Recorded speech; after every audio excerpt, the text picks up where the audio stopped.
Hello and welcome to my super official gold standard high quality review of the amazing Game of Thrones Season 8 trailer that HBO dropped on us like a giant ice wall crumbling under dragonfire.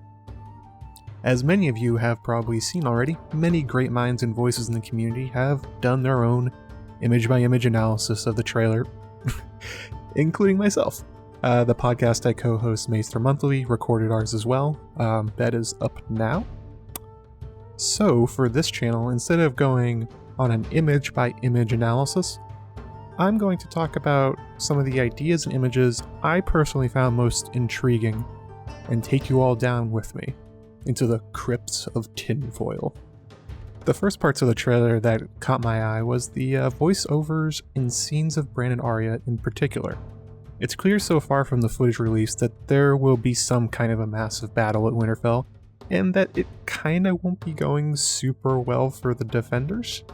Also, just based on the necromancy powers of the White Walkers and the strength of their undead army, defeating them in any way head-on seems like a fool's errand. If there's any hope for humanity surviving this final season, then the only path forwards towards victory is likely some sort of trickery or strategy that the White Walkers don't expect. Think back to the Battle of Whispering Wood, when Robb Stark left behind a token force to draw in Tywin Lannister's army, and then ran to Riverrun, where the northern forces overran Jaime Lannister's surprise troops, and he took the Kingslayer hostage. Or Jon Snow, when his surprise Valyrian steel sword allowed him to kill a surprised White Walker in Hardhome. Surprise and strategy will be how humanity finds a way, if they can. With that in mind, let's look at Bran and Arya in this trailer. Arya's voiceover strung together has her saying, "I know death. He's got many faces. I look forward to seeing this one." She's also seen wielding a dragon glass dagger here in this last shot, and when she's running through the passages of what appears to be Winterfell. A conclusion you can draw here is that she has added a new name to her list, the Night King. Just on a narrative level, Arya has been training for seasons now as a master assassin with appearance-changing abilities. It would be a pointless venture to have her go all the way through ninja school and then never use what she's learned. So we should expect during this upcoming season for those skills to have some application. In addition, having Dragonglass and her fancy new Valyrian steel dagger, plus her impressive fighting skills, we should expect Arya to be used like her own sword Needle in the upcoming season as the battle rages around her. But who will wield her? For that, I turn to her older brother Bran. As the new three-eyed crow, Bran sees the world much differently and understands the long view better than any character. He has total knowledge of the past, has some visions of the future. It allows him to understand and strategize in a way no other character can, not even Varys or Littlefinger.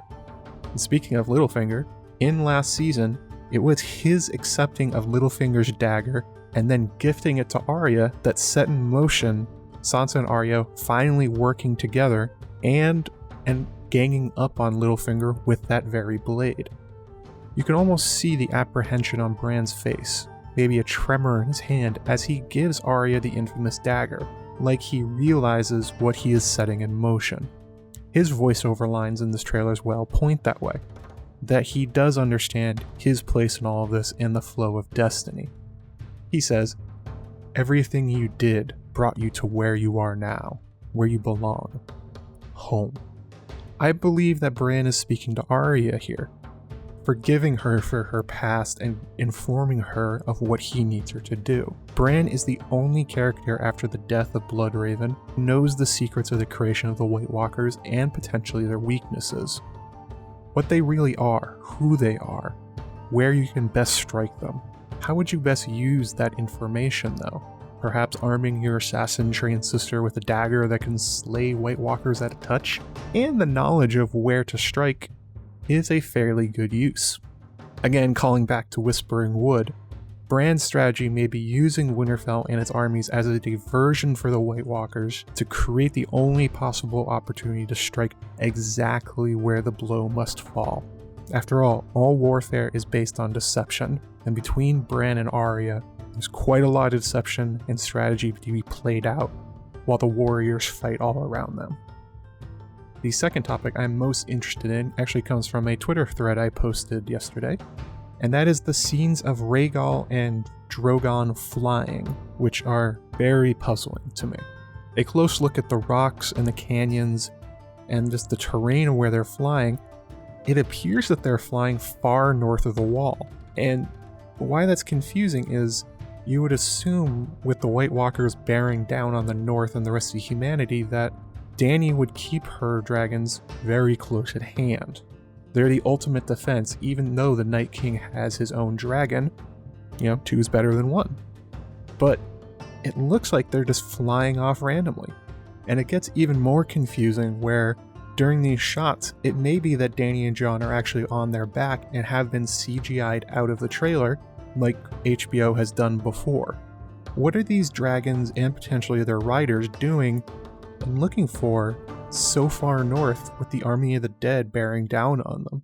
Again, looking at Bran, there may be a strategy at play for these seemingly random flights to the far north.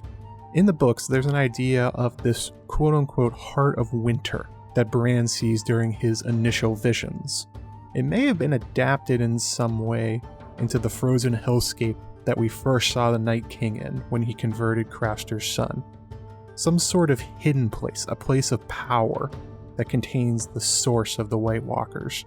It may even be that same piece of dragonglass that was shoved into the Night King's chest, like I speculated in my Whisper Jewels video.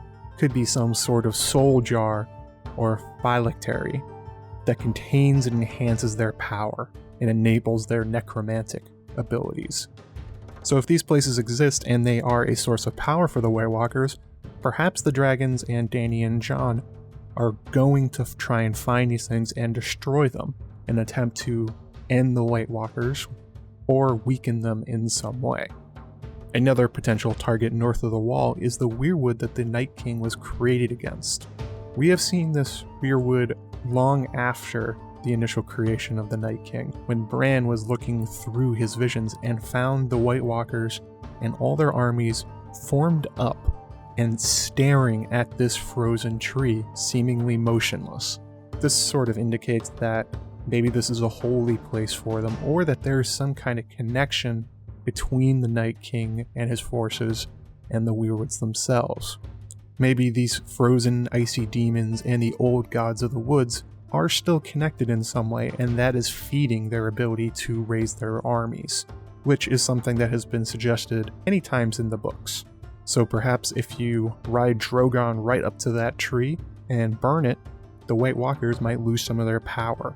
Burn down the tree they were born from, they lose some of their strength and abilities. Because remember, they are not going to be beaten in a fair fight. You have to make the fight unfair for them, and this would be a very good way. However, in a non-strategic way, I have sort of a very different idea for what the dragons seem to be doing.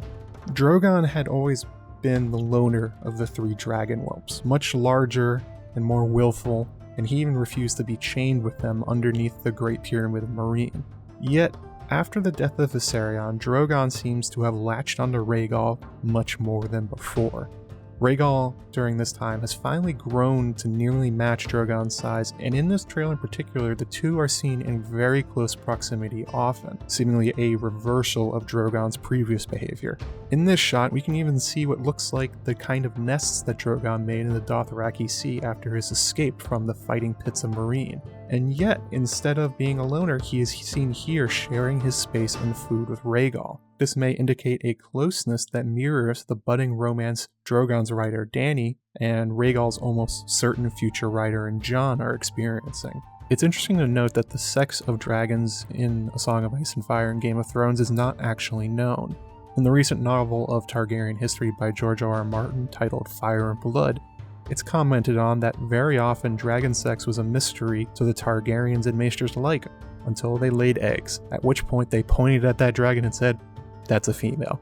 Other writings from Septon Barth say that dragons can maybe switch sexes, like the dinosaurs in Jurassic Park, so it's not impossible that Rhaegal and Drogon may be nesting and looking for a safe spot to lay their eggs.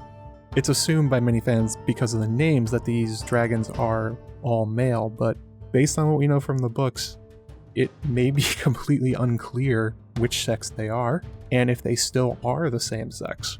In particular, the scene with Jon and Dany approaching the two dragons has some conspicuous holes in the field of view, and the body language of the dragons almost looks like parents guarding a nest. It may very well be that a new clutch of dragon eggs have been laid and are waiting to hatch at some point this season, and Drogon and Rhaegal were showing off their accomplishment to their mother. Although hopefully if they hatch, it will be without a massive pyre and a dead king burning and a girl walking out of flames. That would probably be nice for the story. And the last thing that really stuck out from this trailer is a observation of mine, again from Twitter, that there's a heart-wrenching, beautiful reunion that's going to happen during this final season of Game of Thrones. No, I don't mean Jon or Arya or Brienne and Jaime. No, I mean the reunion of the pieces of ice, Ned Stark's greatsword, finally returning to Winterfell. The last time ice was in Winterfell itself was all the way back in Season 1, Episode 2, The King's Road, when Ned left Winterfell for the last time, taking his sword with him. After the execution of Ned, Tywin Lannister had the enormous Valyrian steel sword melted down into two twin blades. It's noted that nobody in the world can make more Valyrian steel, as its secrets were lost during the Doom of Valyria. However, a very small number of smiths can still melt and reshape the Valyrian steel into new forms. And that's exactly what Tywin Lannister did. He had one of the few blacksmiths in the world who actually could accomplish it, melt down ice and turn them into the two swords, Oathkeeper and Widow's Wail.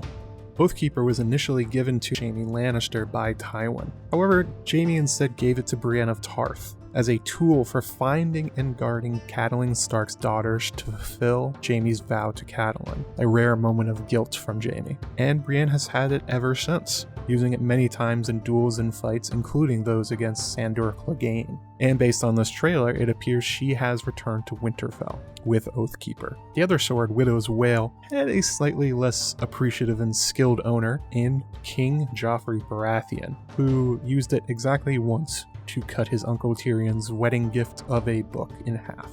Joffrey has always had a special gift for naming swords. Previous blades of his were named Lion's Tooth and Heart Eater. However, after Joffrey and Tommen's deaths, the sword was left without an owner. In Season 7, it was revealed that Jaime changed his mind on owning Valyrian steel and had taken to carrying around Widow's Wail. It came up most notably in Olenna Tyrell's final scene when she recognizes the blade and asks if Jaime intends to kill her like the Mad King. This season, the swords are going to be reunited at last in Winterfell, with both Jaime and Brienne arriving there. Much like the Starks themselves, the blade has been broken and mistreated, and had a long journey, and yet it's finally arriving home with its family. Ironically reunited by Jaime Lannister, the man who started it all by shoving Bran Stark from the window of the First Keep. Ice is just a sword, but for us fans, it is more than that. Ice is Ned Stark, the memory of the Starks before they are scattered across the world when they are innocent and happy, and the good times of the opening season. And yet, there is a chance for the sword itself and the Starks to be whole again. In the show, Tywin Lannister hired a Volantene blacksmith and sailed him across the Narrow Sea just to melt down ice. However, in the books, this is done by the famed Cahoric blacksmith Tobo Mott, who lived in King's Landing.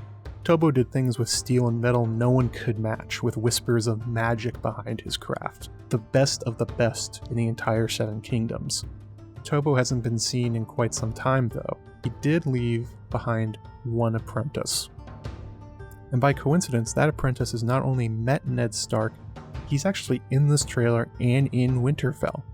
That apprentice is Gendry Waters, the bastard son of Robert Baratheon, seen hammering away at the forge in the trailer. It's possible this season that Gendry may find a way of correcting his master's mistake and reforging ice from the two swords Widow's Wail and Oathkeeper.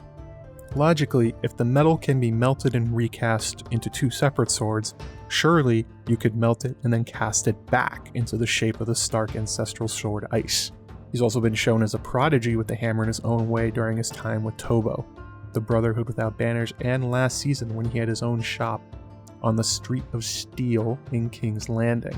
It'd be fairly poetic if the Starks and Baratheons literally reforged their friendship after it was broken during Robert's rebellion with the mending of the Stark sword, Gendry healing the symbolic image of the Starks with his hammer. Although this leaves a question, in what circumstances would Oathkeeper and Widow's Wail not be needed by Jaime and Brienne anymore? There's sure to be lots of fighting and death in the upcoming season, and lots of White Walkers to kill based on the trailer alone. So if we have a scenario where ice is reforged, it's likely it's because the swords have fallen from Jaime and Brienne's hands. Maybe Jaime and Brienne go down fulfilling their vows to the long-dead Lady Stark, protecting her daughters with their father's sword. There's obviously much more to talk about in this trailer. If you want to hear more from me, you can go check out the recent episode on Maester Monthly, where we go in-depth scene by scene on this trailer with my fellow moderators Bookshelf Stud, Glass Table Girl, and Fat Walda. There's also been quite a few great articles and videos made about it, including those from Kim Renfro, Joanna Robinson Gray Area, In Deep Geek, and many more. I'll add some links in the description for you all to check out. I wanted to end this by asking you, dear listener, what part of the trailer did you enjoy most? I laid out the subjects I'm most interested in going into the season, but surely you have your own. Is there an arc you're beyond hyped to see, particular deaths you're dreading, battle sequences that will have you on the edge of your seat, or reveals about secret nephews? Let me know in the comments below. And as always, I want to make sure and thank my generous supporters on Patreon whose donations keep this channel and me going. You can go now and sign up and get benefits like early access to videos and audio feeds, exclusive Patreon-only episodes, have your names read out or put in the descriptions of videos, have the outlines for live streams you can follow along, and much more. Go to patreon.com/JoeMagician and check it out if you're interested in supporting me. And now I wanted to thank my Archmaester patrons: BryndenBFish, Notacast, Lady Shar, Steven Stark, June, Veronica, Johan, and of course to my latest brown wizard, Mr. Skillen. Thank you all very much, could not do this without you. You can also find my work on Watchers on the Wall, where I'm a feature writer and a host on the aforementioned Maester Monthly podcast. My next videos on this channel will be a history of House Strong with disputed lands, and my 5,000 subscriber Q&A video. So make sure you subscribe and hit the bell icon to be notified when those are posted. Thank you very much for watching.